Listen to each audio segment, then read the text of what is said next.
Hello! Good evening! Ohayo gozaimasu, maayong buntag, maayong hapon, good evening. Assalamualaikum, ohayo gozaimasu, mga bossing, andito na naman ang iyong friendship sa harap ng kamera. Ay mga bossing, kain tayo, nagutom talaga ako. At saka ang sakit ng ko pag walang hindi talaga makakita eh. Hindi ako nakapagluto ngayon kasi sakit ng ko. 1 week na sakit ng ulo ko at saka hindi ako pinaluto ng anak ko ito. Binilihan lang niya ako sa 7-Eleven. Sa Ubento muna tayo kung tawagin sa Japan. Ubento. At saka isang katutak ng kape. Magpintuhan tayo guys. Ayan, isang katutak na kape. Kape-kape na naman. Malamig kasi ang gabi today. At saka, binili ng anak ko, ubento, yan. Beef to na ubento, yan. Sa 7-Eleven niya binili. Kain tayo habang magpintuhan tayo. Sakit talaga ng ulo ko. Hindi pa nawala, 1 week na. Ano ba itich? Oo. At maraming salamat pala, walang sawang papasalamat sa mga nag-subscribe sa ko, na ako. 670 guray na yata yung ko, subscriber ko. Salamat sa walang sawang pag-subscribe at walang sawang panunood sa ko, sa video ko, kahit hindi masyadong maganda, nanonood pa rin kayo. Thank you so much guys, mga bossing. Sinasamahan nyo ako palagi sa aking video. Kung hindi nyo nagustuhan guys, pwede nyo namang i-skip at saka doon kayo lumipat sa ibang videos ko. At saka paki-share na lang kung pwede, paki-like rin, and subscribe, and paki-click to the notification para mapanood nyo ang sa susunod ko na video. Pasensya na guys, bulol-bulol, diretso pa naman to upload. Dali guys itadaikimasu. Kain tayo guys. Pagkatapos nito, inom ako ng gamot.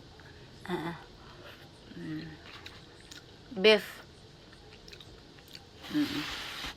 Binili lang anak ko. Hindi lang kami nagluto.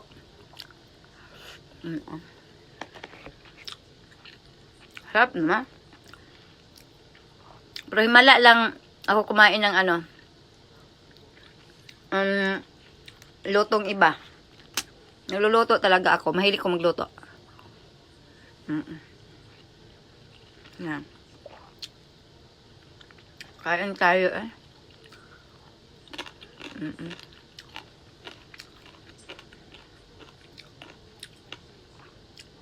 Ang payat ko na naman. Hindi ko alam. Palagi lang ako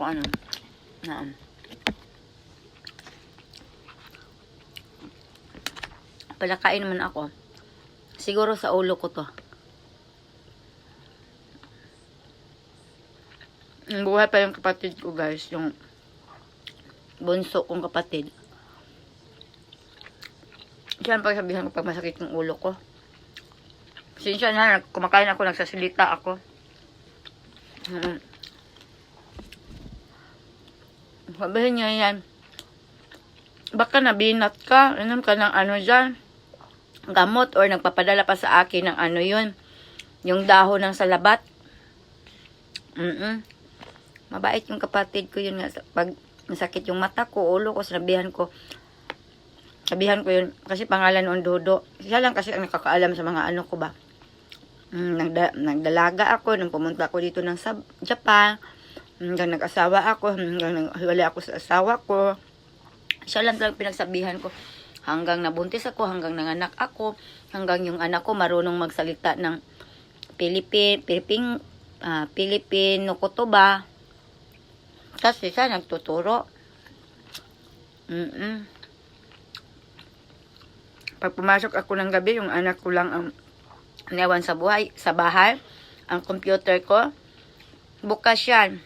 At saka binabantayan ng kapatid ko yun hanggang sa pag-uwi ko.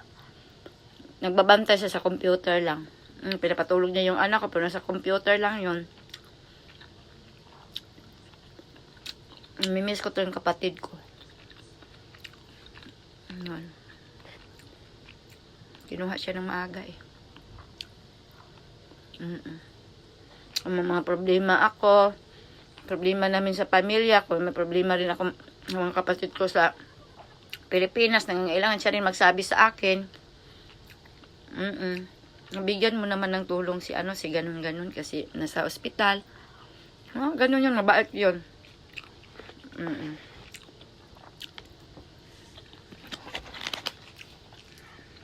Yan. Tapos yung isa ko namang kapatid, nawala noong noong August 27. Bait rin yun. Pangalawa yun siya doon sa close ko. Pinaka-close ko kasi yung bunso namin. Yung pangalawang close ko, yung sinundan ko. Kasi nakakaintindi sa akin, nakakaintindi ko anong hirap ko dito sa sa abroad.